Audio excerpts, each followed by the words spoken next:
And you can see right there, it does say Richard B. Cheney, the 46th Vice President of the United States, died last night, November 3rd. He was 84 years old. His beloved wife of 61 years, Lynn, his daughters Liz and Mary, and other family members were with him as he passed.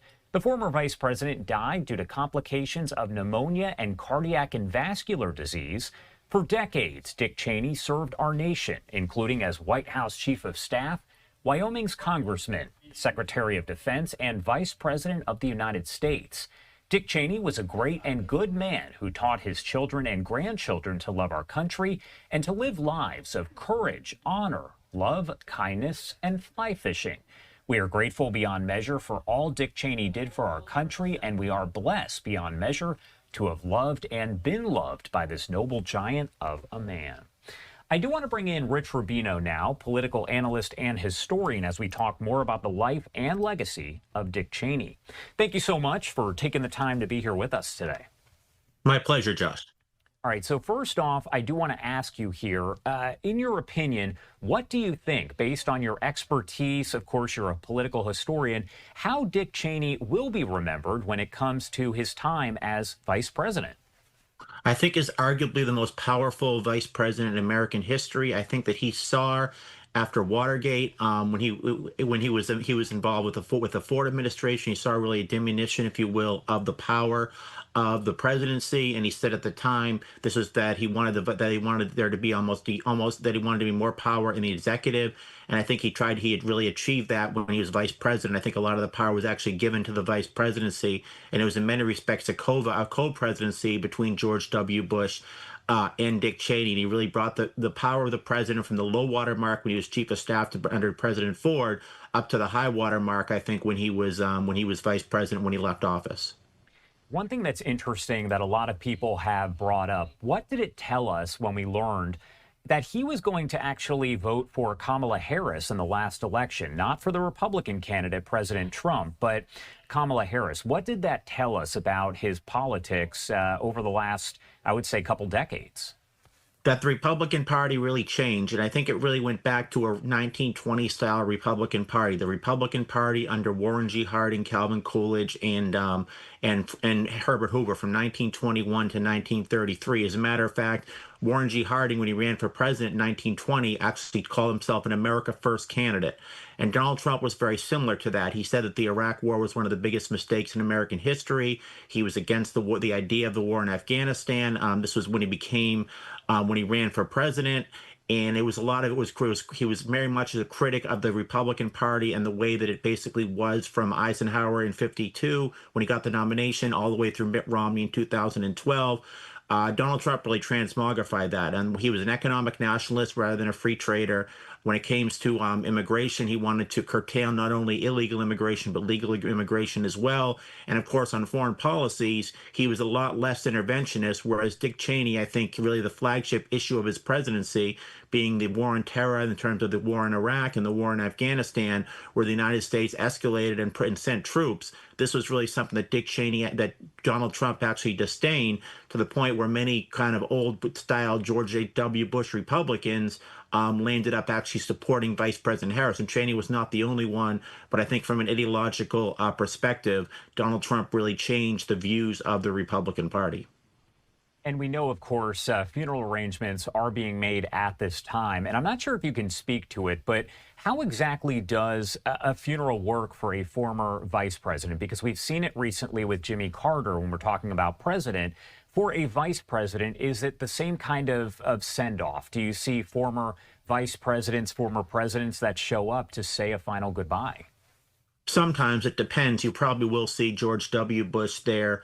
Just as you look at former vice presidents in the past, I think that when Hubert Humphrey died in 1979, right before that, when he had cancer, they actually had him speak. This was kind of unprecedented. He was the first incumbent member of the Senate, because he went back to the Senate after he lost the presidency in 1968, former vice president, and he actually gave an address to the United States Senate in capacity as a United States senator, as an incumbent.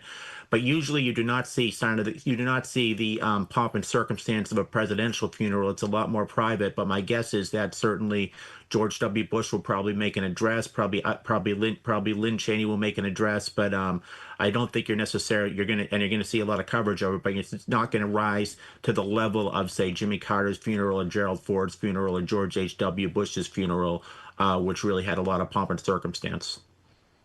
As far as things that maybe people don't know about Dick Cheney, you know, are a political historian. Is there anything that comes to mind when you think about things that maybe people don't know? I think that Dick Cheney, and you're going to hear a lot of this today, Dick Cheney are going to be pigeonholed as a neoconservative. He really wasn't a neoconservative. Neoconservatives are a very specific group of Republicans. They go back actually to they were essentially Democrats who supported the great Lyndon Johnson's Great Society. They supported social programs, but they started to believe they went too far. Irving Kristol, who was one of the founders of the neoconservative movement, said that neoconservatives were liberals who were mugged by reality. And they wanted intervention in foreign policy. In 1972, George McGovern was a Democratic nominee. He talked about his slogan was "Go Come Home, America." Consequently, many Democrats who supported Henry Scoop Jackson, who was very much a hawk in foreign policy in the primaries, and then supported him again in 1976. Migrated. They were kind of boat people, if you will, and they migrated over to the Republican Party and supported Ronald Reagan in 1980. But they still, a lot of them can maintain their liberal views on domestic policy. Dick Cheney was not that. Dick Cheney was more of a traditional conservative. It was intervention. I think that it was, when it comes to intervention, his views on domestic policy were still very conservative, but he did support intervention certainly in the first Gulf War. But then after that Gulf War, he was very much said that he believed that the United States had made the right decision at the time by not going in past Basra and trying to end Saddam Hussein's power, Saddam Hussein dislodging him from power. He said that there would be too many troops there. This was really a schism here between him and the more traditional conservatives and the neoconservatives like William Kristol, Richard Pearl, Douglas Feith, for example, who really wanted the United States and believed that it was the United States' authority as the hegemonic power in the world to go in and take out Saddam Hussein.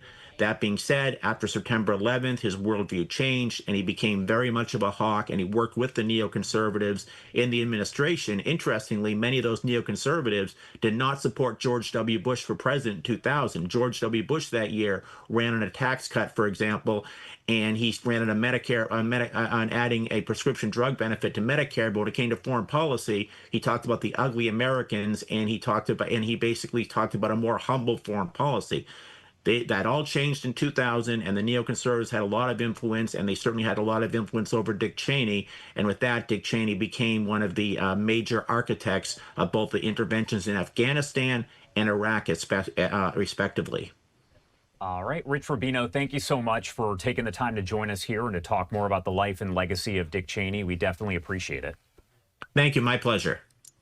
And I do want to take you out to this post here from Fox News saying, breaking: former Vice President Dick Cheney, who served under President George W. Bush during the 9/11 attacks and the wars in Iraq and Afghanistan, has died at 84. Quote, "We are grateful beyond measure for all Dick Cheney did for our country, and we are blessed beyond measure to have loved and been loved by this noble giant of a man." That is according to a statement from the family.